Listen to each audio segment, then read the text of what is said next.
High above the Viking island of Berk, Hiccup soared through the air on his dragon, Toothless.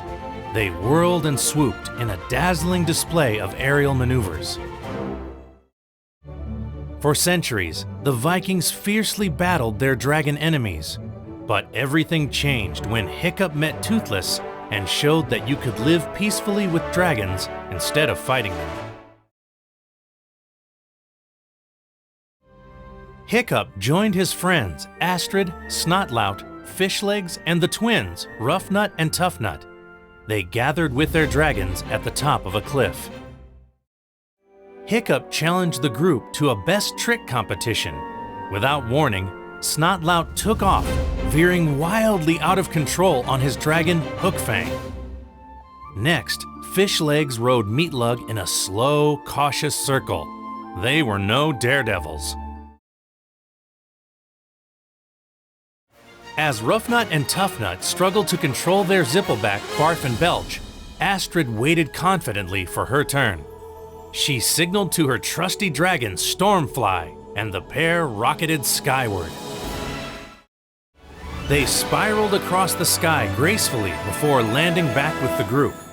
Hiccup knew that Astrid was his only real competition. He would need to pull off a great trick to beat her. Toothless lifted off, and Hiccup steered him towards the coast at a blazing speed. They swerved breathtakingly through rock formations that jutted from the sea. Hiccup and Toothless were incredible. Their skills were unmatched.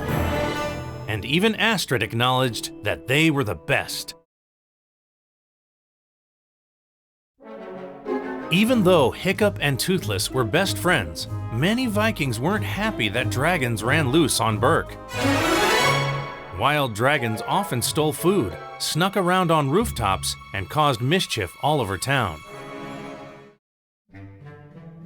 Worst of all, piping hot dragon droppings rained down every afternoon at 3 o'clock. Hiccup knew that it would take time for the Vikings to accept the dragons. After all, dragons were, well, dragons.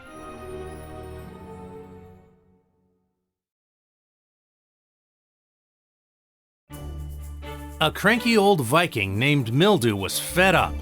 A Gronkle had eaten his entire cabbage patch. He dragged his pet sheep Fungus with him to complain to Hiccup's father, Stoic. Mildew argued that the dragons would eat the entire food supply and destroy the village. Other Vikings shouted in agreement. Stoic assured the villagers that he would take care of the problem. Later, Stoic and Gobber discussed ideas to control the dragon problem while Hiccup and Toothless eavesdropped. Stoic suggested that maybe Mildew was right.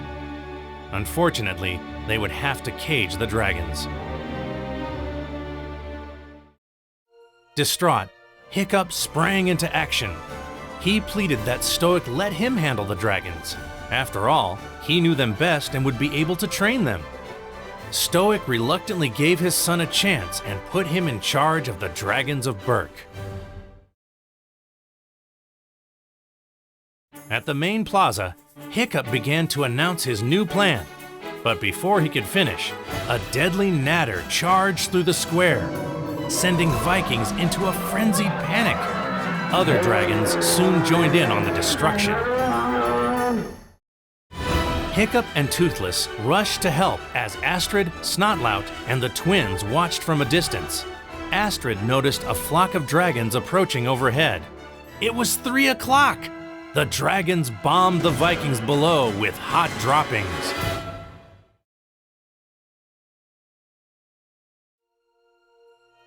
Hiccup recovered in his room, bruised and battered.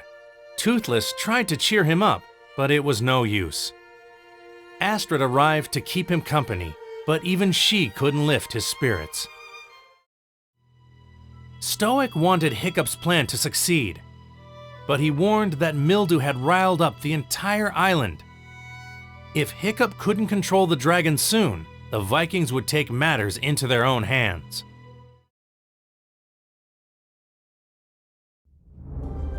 The next day, Hiccup snuck his friends into the village arena.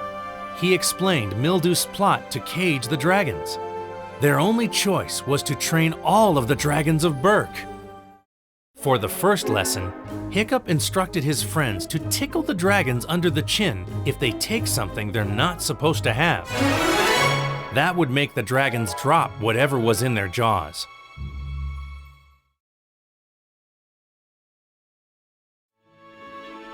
Later that day, Hiccup met his friends in the plaza.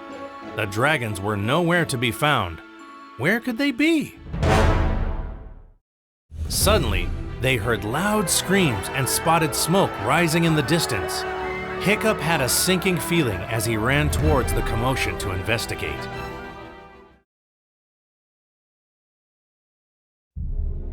The food storehouse was full of dragons. Stormfly, Meatlug, and Hookfang had destroyed all of the Vikings' food for the long winter.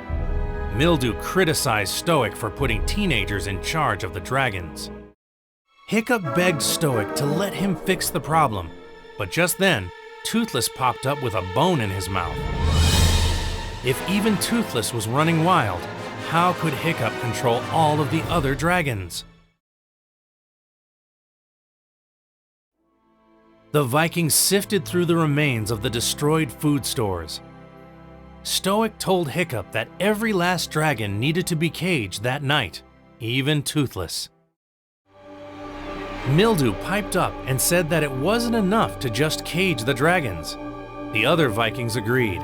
They couldn't live with the dragons any longer. Reluctantly, Stoic agreed to send the dragons away from the island. Later in the Great Hall, Hiccup, Astrid, Snotlout, Roughnut, and Toughnut sat quietly at the dining table. They couldn't believe their best friends would be sent away the next day. Mildew mocked the teenagers for thinking dragons could be trained. As he left through the front door, a gust of cold wind blew out the cook's fire.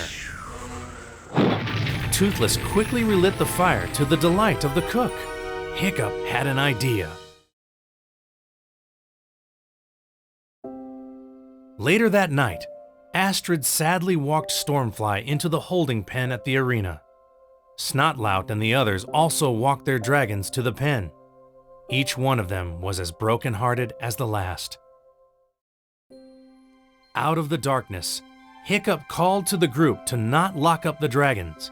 He explained that dragons were going to do whatever they wanted to. It was just their nature, like Mildew had said, but they could use their nature to help the Vikings. The next morning, two Viking fishermen, Mulch and Bucket, grumbled about their empty nets.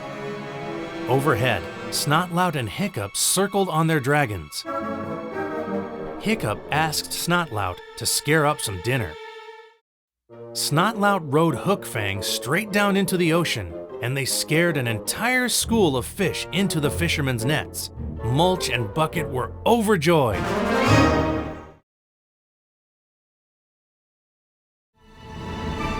At Mildew's cabbage patch, Stormfly tilled the ground with her spiny tail as Hiccup and Toothless dropped seeds into the ground. Bewildered, Mildew demanded to know what they were doing. Hiccup explained that it was 3 o'clock, time for fertilizer. Just then, fish legs flew over on Meatlug, who left dragon droppings all over the freshly planted seeds. Mildew was disgusted, but it would save him months of work. Nearby, Vikings cheered wildly as dragons chased boar and elk out of the forest and into pens. Hiccup's plan was working. The dragons were helping the villagers. But Mildew was unmoved. He complained to Stoic that the dragons were still a menace. He demanded they still be sent away from the island.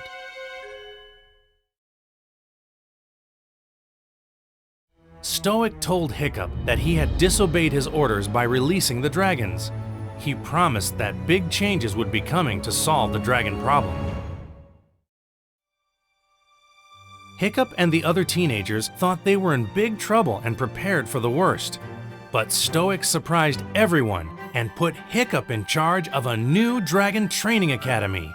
He was proud of his son.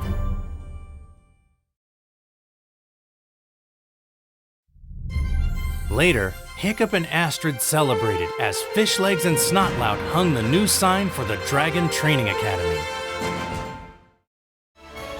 Hiccup promised to learn everything there is to know about his powerful and amazing friends, the dragons.